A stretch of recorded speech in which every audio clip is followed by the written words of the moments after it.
مرتبہ ہے حضرت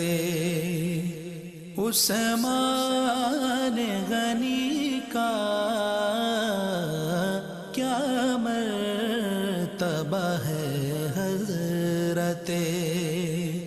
عثمان غنی کا۔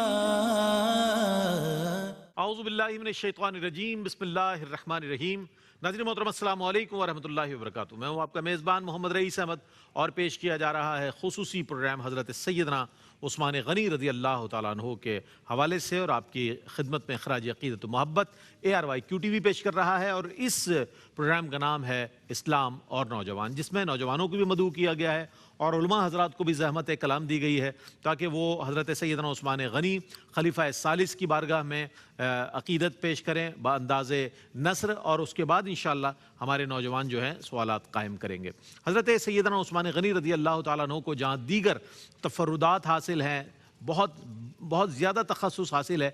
اس پیرائے میں بھی بہت زیادہ آپ کو جو ہے بہت زیادہ انفرادیت حاصل ہے کہ حدیبیہ کے مقام پر جب صلح حدیبیہ ہوئی اور سیدنا عثمان غنی رضی اللہ تعالیٰ عنہ کو نبی کریم علیہ السلام نے اپنا مندوب بنا کر اہل مکہ کی جانب بھیجا، اور جب آپ کے قتل کی خبر آئی تو نبی کریم علیہ السلام نے بیعت لی، جسے بیعت رضوان کہا جاتا ہے، اور اس میں سیدنا عثمان غنی رضی اللہ تعالیٰ عنہ کو کتنا بڑا اعزاز حاصل ہے کہ سرکار علیہ السلام نے اپنے دست اقدس کو حضرت عثمان کا ہاتھ قرار دیا۔ اللہ اکبر! تو اس سے بڑھ کر کیا بات ہوگی؟ اور یہ بھی دیکھیں، عشق رسول دیکھیں حضرت سیدنا عثمان غنی رضی اللہ تعالیٰ عنہ کا، کہ آپ چونکہ بہت مقتدر شخصیات میں سے تھے مکہ کی، تو اہل مکہ نے آپ کو آفر کی، قریش نے، کہ بھئی آپ چاہیں تو آپ طواف کر سکتے ہیں، لیکن آپ نے فرمایا کہ میرے امیر اور میرے مقتدی جب میرے ساتھ نہیں ہے تو میں طواف نہیں کروں گا، میں وہیں جانا پسند کروں گا۔ تو یہ بھی آپ کا عشق رسول دیکھیں کہ نبی کریم علیہ السلام کے حکم پر آپ تشریف لے گئے، لیکن وہاں سے جب تشریف لائے تو عشق رسول کا اس میں بھی اظہار نظر آ رہا ہے۔ آج ہمارے ساتھ موجود ہیں ممتاز و معروف عالم دین، اور ماشاءاللہ ایک جامعہ میں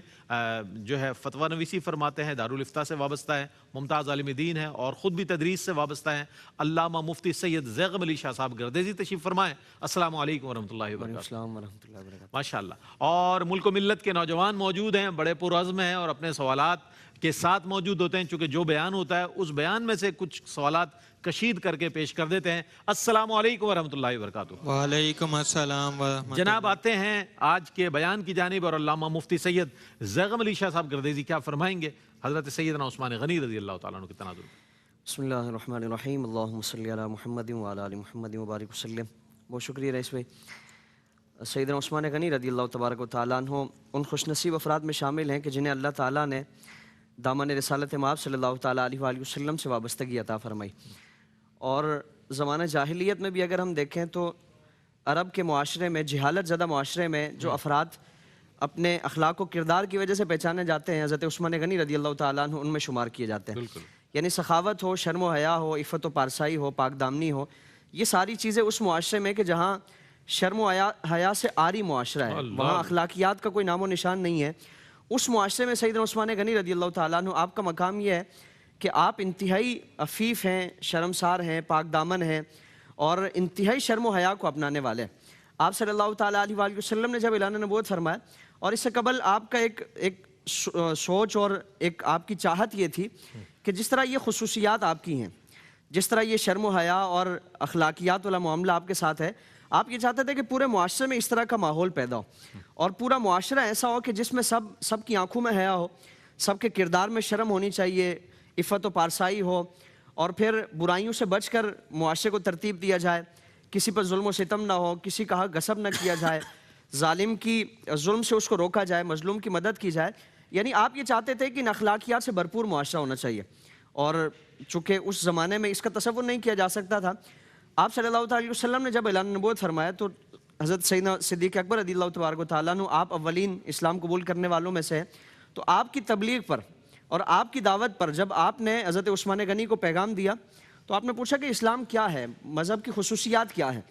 تو حضرت سیدنا صدیق اکبر نے اسلام کی جو تعلیمات ہیں وہ آپ کے سامنے پیش فرمائی، اور فرمایا کہ یہ ان اچھائیوں کا ماننے والا مذہب ہے۔ تو حضرت عثمان غنی رضی اللہ تعالیٰ عنہ بغیر کسی سوال کے، بغیر کسی کیلو کال کے، اور بغیر کسی مزید دلیل کے طلب کرنے پر، یعنی آپ نے یہ جان لیا نا کہ جو دین اتنی اچھائیوں کا مرکز ہے اور جو دین اتنے اعلیٰ اوصاف کا مجموعہ ہے تو یقیناً وہ اس قابل ہے کہ اس کو تسلیم کیا جائے بغیر کسی تاخیر کے اس کو تسلیم کیا جائے۔ چنانچہ سیدنا عثمان غنی رضی اللہ تعالیٰ عنہ حضرت سیدنا صدیق اکبر کے ذریعے حضور کی بارگاہ میں حاضر ہو کر اسلام قبول کرتے ہیں، اور اس وقت سے لے کر تا دم شہادت آپ صلی اللہ علیہ وسلم کی خاطر اور دین کی خاطر ہمیں کوئی بھی مشکل مرحلہ ہو اس میں پیش نظر آتے ہیں، چاہے وہ مالی طور پر ہو، جانی طور پر ہو یا کسی بھی معاشرتی طور پر ہو۔ اللہ رب العالمین نے آپ کو جو حیثیت عطا فرمائی ہیں، ہر حیثیت سے کبھی بھی کسی بھی طور پر ضرورت پڑتی ہے، سیدنا عثمان غنی رضی اللہ تعالیٰ عنہ ان افراد کی فہرست میں ہمیں اولین نظر آتے ہیں کہ جنہوں نے اللہ رب العالمین کے دین کی سربلندی کے لیے اپنے تن من دھن اور کل کائنات سے متعلق جتنی بھی اللہ تعالیٰ نے اشیاء اور اعزازات عطا فرمائے ہیں وہ ان چیزوں کے ذریعے، آسائشوں کے ذریعے اور اسٹیٹس کے ذریعے اللہ رب العالمین کے دین کی خدمت کرنے والے ہیں۔ تو اللہ رب العالمین نے آپ کو بے پناہ خصوصیات سے بھی نوازا، اور جب بھی جہاں موقع پڑا، ضرورت پڑی، آپ کبھی بھی اسلام کی خدمت اور حضور کی خدمت سے کوئی پیچھے نہیں ہٹے۔ واہ واہ واہ، کیا کہنے، سبحان اللہ سبحان اللہ۔ اب میں گزارش کروں گا ہمارے نوجوان جو اس وقت موجود ہیں اور اسی وجہ سے موجود ہیں کہ جناب جب کوئی چیز سنی جائے تو کیا اسے من و عن قبول کر لیا جائے، یا اگر خدا نہ خواستہ کوئی تشکیک کے ذہن میں کوئی سوال پیدا ہوتا ہے تو اس کے لیے علماء حضرات سے معلومات حاصل کی جائے اور جوابات طلب کیے جائیں۔ تو نوجوان یہاں موجود ہیں، کیا کہیں گے؟ نوجوانوں کی جانب بڑھتے ہیں ہم۔ سوال کس کے پاس ہے اور کون سوال کرنا ہے؟ بسم اللہ۔ السلام علیکم، میرا نام معز نبیل ہے اور میرا سوال ہے ذوالنورین کہنے کی وجہ، کس وجہ سے حضرت عثمان غنی رضی اللہ عنہ کو ذوالنورین کہتے تھے؟ انہو کو، ٹھیک ہے۔ حضرت عثمان غنی رضی اللہ تعالیٰ عنہ آپ کی جو تفردات ہیں، آپ کی جو امتیازی شانیں ہیں، اس میں ایک امتیازی شان اور امتیازی خصوصیت آپ کی ہے کہ آپ کو ذوالنورین کہا جاتا ہے، یعنی دو نوروں والے۔ اور اس کی کہنے کی وجہ یہ ہے کہ پوری کائنات میں سوائے آپ کے یہ اعزاز کسی کو حاصل نہیں ہے۔ اللہ تعالیٰ نے آپ کو یہ شرف اور یہ اعزاز عطا فرمایا کہ امام الانبیاء صلی اللہ تعالیٰ علیہ وآلہ وسلم کی دو بیٹیاں نور زادیاں حضرت رقیہ اور حضرت ام کلثوم رضی اللہ تبارک و تعالیٰ عنہما یکے بعد دیگرے آپ کے نکاح میں، حضرت رقیہ کا پہلے انتقال ہوا اور پھر اس کے بعد اس جدائی کی وجہ سے، اس وصال کی وجہ سے کہ جو آپ صلی اللہ علیہ وسلم سے آپ کی جو نسبت تھی، حضور سے جو آپ کا تعلق تھا، اس میں ایک تعطل آ گیا، گیپ آ گیا، تو پریشان اور فکر مند رہتے تھے۔ تو آپ صلی اللہ علیہ وسلم نے پھر کرم فرمایا اور حضرت ام کلثوم کا نکاح سیدنا عثمان غنی رضی اللہ تبارک و تعالیٰ عنہ سے فرمایا، اور پھر دوسری شہزادی کا بھی جب وصال ہوا، حضور کی بارگاہ میں آپ کا مقام و مرتبہ یہ ہے۔ ظاہر ہے اپنی زوجہ کے انتقال پر افسردہ ہونا یہ ایک فطری امر ہے، اور بلکہ اس کو ہمارے معاشرے میں ایک معیوب سمجھا جاتا ہے کہ کوئی اپنی اگر زوجہ کے انتقال کے بعد اس کے فراق میں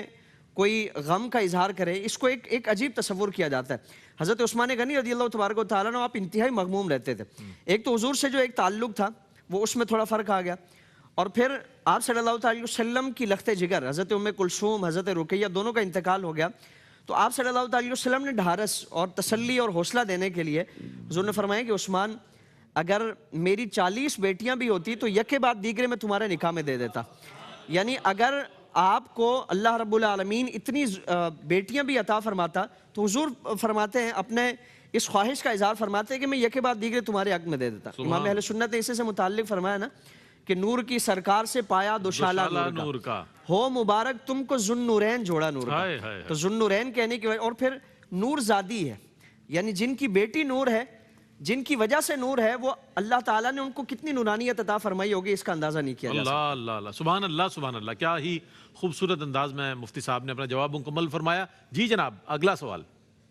السلام علیکم، میرا نام عبدالصمد ہے۔ میرا سوال یہ تھا کہ غنی اللہ کے ناموں میں سے ایک نام ہے، تو حضرت عثمان رضی اللہ تعالیٰ عنہ کو غنی کہا جاتا ہے، تو اس کی کیا وجہ ہے؟ اس لقب کی وجہ کیا ہے؟ جی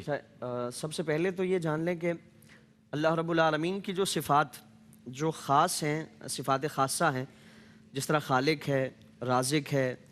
رحمان اس کی صفت ہے، یہ صفات وہ ہیں کہ جو اللہ رب العالمین کے علاوہ کسی اور کے لیے نسبت کے بغیر استعمال کرنا یہ جائز نہیں۔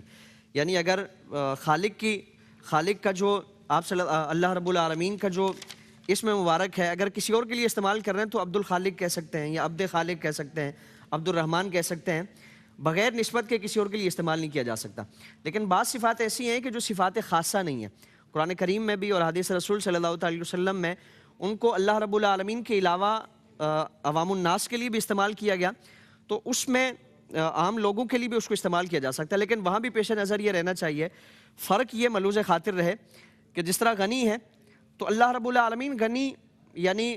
کل کائنات کے خزانوں کا مالک ہے، بے پرواہ ہے، وہ کسی کا حاجت مند نہیں ہے، اس کو کسی کی ضرورت نہیں ہے، اور اس کے پاس جتنے بھی خزانے ہیں وہ اس کے ذاتی ہیں، کسی نے اس کو دیا نہیں ہے، اس کی طاقتیں اس کی اپنی ہیں۔ اگر مخلوق میں کوئی غنی ہے تو یہ ساری طاقتیں، سارے اختیارات، سارا مال و دولت اور ساری جو غنا کی کیفیت ہے یہ اللہ رب العالمین نے اسے عطا فرمائی ہے۔ سیدنا عثمان غنی رضی اللہ تبارک و تعالیٰ عنہ، آپ کو جو غنی کہا جاتا ہے، آپ سید الاسخیاء ہیں، یعنی اللہ تعالیٰ نے آپ کو بے تحاشا مال عطا فرمایا، اور پھر مال عطا فرمائے جانے کے ساتھ ساتھ حضور کی حدیث مبارکہ ہے نا کہ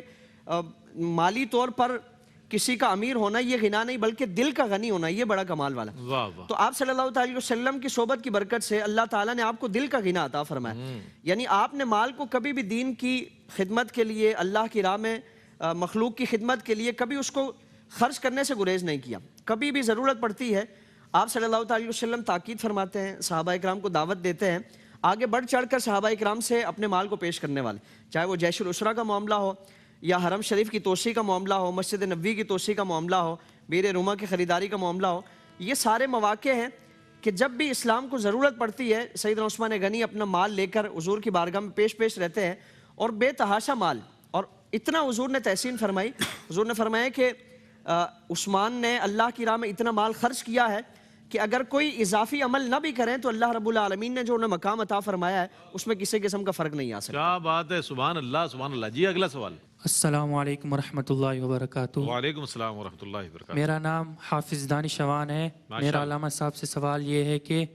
بیعت رضوان میں حضور صلی اللہ علیہ وسلم نے اپنے ہاتھ کو حضرت عثمان غنی رضی اللہ تعالی عنہ کا ہاتھ قرار دیا تھا، اس میں کیا حکمت ہے؟ کیا حکمت ہے، اچھی بات، اچھا سوال۔ بیعت رضوان صلح حدیبیہ کے موقع پر ایک بڑا تفصیلی واقعہ ہے کہ جب آپ صلی اللہ علیہ وسلم کی طرف سے قاصد بن کے حضرت عثمان غنی کفار کے پاس گئے اور حضور کا پیغام لے کر پہنچے تاکہ ان کو بتایا جائے کہ ہمارا آنے کا مقصد عمرہ کرنا ہے، کوئی جنگ و جدال کرنا نہیں ہے، اور ہمارے لیے سیف راستہ دیا جائے۔ تو اب کفار مکہ نے حضرت عثمان غنی کو رشتہ داری کی وجہ سے، معاملات کی وجہ سے روک لیا اور ادھر اجازت دینے سے انکار کر دیا۔ اب مسلمانوں کے لشکر میں یہ بات پھیل گئی کہ حضرت عثمان غنی رضی اللہ تعالیٰ عنہ شہید کر دیے گئے۔ صحابہ اکرام کا ایک جوش و جذبہ تھا، اور صحابہ اکرام انتہا درجے کے وہ جذبات سے بپھرے ہوئے تھے، اور حضور کی بارگاہ میں عرض کیا کہ یا رسول اللہ اگر حضرت عثمان غنی کو شہید کیا گیا تو ہم بدلہ لیے بغیر یہاں سے واپس نہیں جائیں گے، اور اسی پر آپ صلی اللہ علیہ وسلم کے دست مبارک میں صحابہ اکرام نے بیعت کی۔ اب جب حضور کے دست مبارک پر بیعت کی، یقیناً اللہ کے رسول صلی اللہ علیہ وسلم جاننے والے ہیں کہ میرے عثمان کو شہید نہیں کیا گیا، میرے عثمان کو قتل نہیں کیا گیا، وہ زندہ ہے، لیکن صحابہ اکرام کا ایک جوش جذبہ اس کو سلامت رکھنا، اور پھر دوسری طرف کفار مکہ کو اس کے ذریعے پیغام پہنچانا ہے تاکہ کفار مکہ اس جوش و جذبے کو دیکھ لیں اور پھر وہ کسی بھی شرارت سے باز آ جائیں اور مسلمانوں کے خلاف کسی بھی اس طرح کی حرکت سے باز آ جائیں۔ یہ ایک کیفیت ان کے سامنے ظاہر کرنی تھی، اور اسی وجہ سے جب سارے صحابہ اکرام نے حضور کے دست مبارک پر بیعت کر لی تو پھر آپ صلی اللہ تعالیٰ علیہ وآلہ وسلم نے سب کے ہاتھوں پر اپنا دست مبارک رکھا اور فرمایا کہ میں عثمان کی طرف سے بیعت کرتا ہوں۔ یعنی حضور جانتے ہیں کہ عثمان زندہ ہیں، کیونکہ جو انتقال کر جائے، جو شہید ہو جائے تو وہ بیعت نہیں کرتا، اس کی طرف سے بیعت نہیں کی جاتی، بیعت زندوں کی طرف سے ہوتی ہے، زندہ لوگ بیعت کرتے ہیں، ان کی بیعت معتبر ہوتی ہے۔ تو آپ صلی اللہ علیہ وسلم نے حضرت عثمان غنی کے ہاتھ کو، اپنے ہاتھ کو حضرت عثمان غنی کا ہاتھ قرار دے کر ان سے بیعت فرمائی، اور اس کی وجہ اور ایک حکمت یہ ہے کہ آپ صلی اللہ علیہ وسلم بے پناہ ان سے محبت فرماتے تھے، بے پناہ ان کے لیے شفقتیں تھی، پیار تھا، آپ صلی اللہ علیہ وسلم کی بارگاہ میں ان کو انتہائی قربتیں حاصل تھی، اسی لیے اللہ کے رسول صلی اللہ تعالیٰ علیہ وآلہ وسلم نے اپنا دست مبارک حضرت عثمان غنی کا ہاتھ قرار دے کر ان کی طرف سے بیعت فرمائی۔ اور پھر اس کے ذریعے یہ بھی سمجھانا مقصود ہے کہ عثمان شہید نہیں ہوئے، عثمان زندہ ہے، حضور کے علم پر کوئی اعتراض نہ کرے، حضور پہلے سے ہی جانتے ہیں کہ عثمان ابھی موجود ہیں، حیات ہیں، کسی وجہ سے رک گئے۔ اور پھر وجہ کیا ہے؟ حضرت عثمان غنی سے بار بار یہ تقاضا کیا جاتا ہے کہ آپ طواف کر لیں، آپ عمرہ کر لیں، آپ دیگر ارکان ادا کر لیں۔ حضرت عثمان غنی کی غیرت نے گوارا نہ کیا کہ یہ کام کریں، بلکہ حضور کی بارگاہ میں بھی ایک صحابی رسول عرض کرتے ہیں کہ یا رسول اللہ ہم یہاں موجود ہیں، عثمان کی کیا شان ہے کہ عثمان وہاں خانہ کعبہ کا طواف کر رہے ہوں گے، عمرہ کر رہے ہوں گے، یہ سعادتیں حاصل کر رہے ہوں گے۔ حضور کو یقین تھا،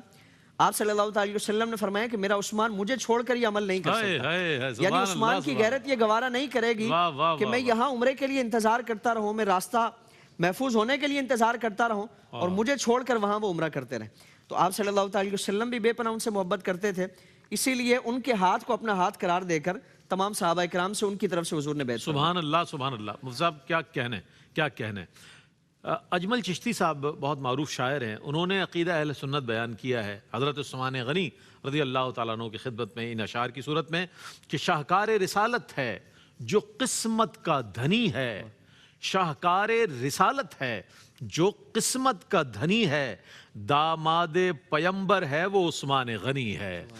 داماد پیمبر ہے وہ عثمان غنی ہے، دو نور دیے سرور کونین نے تجھ کو، دو نور دیے سرور کونین نے تجھ کو، کیا سر پہ تیرے چادر انوار تنی ہے، کیا سر پہ تیرے چادر انوار تنی ہے، جو آپ کی تربت سے ہے مس ہو گیا پتھر، جو آپ کی تربت سے ہے مس ہو گیا پتھر، موتی ہے وہ گوہر ہے وہ ہیرے کی کنی ہے، موتی ہے وہ گوہر ہے وہ ہیرے کی کنی ہے۔ اب دیکھیں عقیدہ بیان کر رہے ہیں، ہوں آل محمد پہ فدا جان سے اجمل، ہوں آل محمد پہ فدا جان سے اجمل، اصحاب کی الفت سے میری بات بنی ہے، اصحاب کی الفت سے میری بات بنی ہے، شاہکار رسالت ہے جو قسمت کا دھنی ہے، داماد پیمبر ہے وہ عثمان غنی ہے۔ ناظرین محترم، الحمدللہ آج بھی حضرت سیدنا عثمان ابن عفان رضی اللہ تعالیٰ عنہ کی خدمت میں ARYQ TV کی جانب سے یہ نذرانہ عقیدت پیش کیا گیا، اور مختلف انداز ہوا کرتے ہیں، منظوم بھی ہوتا ہے، منصور بھی ہوتا ہے، جو جس انداز میں چاہے اپنی پسندیدہ ہستی کی خدمت میں خراج عقیدت و محبت پیش کرے۔ تو یہ وہ محسنین اسلام ہیں کہ جن کے اسلام پر احسانات ہیں، اور اس ایسے احسانات کی جن کی فہرست بہت طویل ہے۔ تو الحمدللہ ARYQ TV نے خلیفہ ثالث ذو النورین ذو الہجرتین حضرت سیدنا عثمان ابن عفان رضی اللہ تعالیٰ عنہ کی خدمت میں خراج عقیدت و محبت کا یہ سلسلہ جاری رکھا ہوا ہے، اور اسلام اور نوجوان کے عنوان کے ساتھ میں علامہ صاحب آپ کی خدمت میں بہت شکریہ ادا کروں گا کہ آپ تشریف لائے، بہت عمدہ کلام فرمایا، اور نوجوانان نے ہمارے ملک و ملت جو تشریف فرما ہے بہت اچھے سوالات کے ساتھ یہاں موجود ہیں، بڑے پرعزم ہیں۔ آپ کے لیے بھی دعا ہے کہ اللہ تعالیٰ آپ کو علم دین کا مزید یہ دولت آپ کو عطا فرمائے۔ اسی کے ساتھ اپنے میزبان محمد رئیس احمد کو اجازت دیجیے، اللہ حافظ۔ کیا مرتبہ ہے حضرت عثمان غنی کا، کیا مرتبہ ہے حضرت عثمان غنی کا،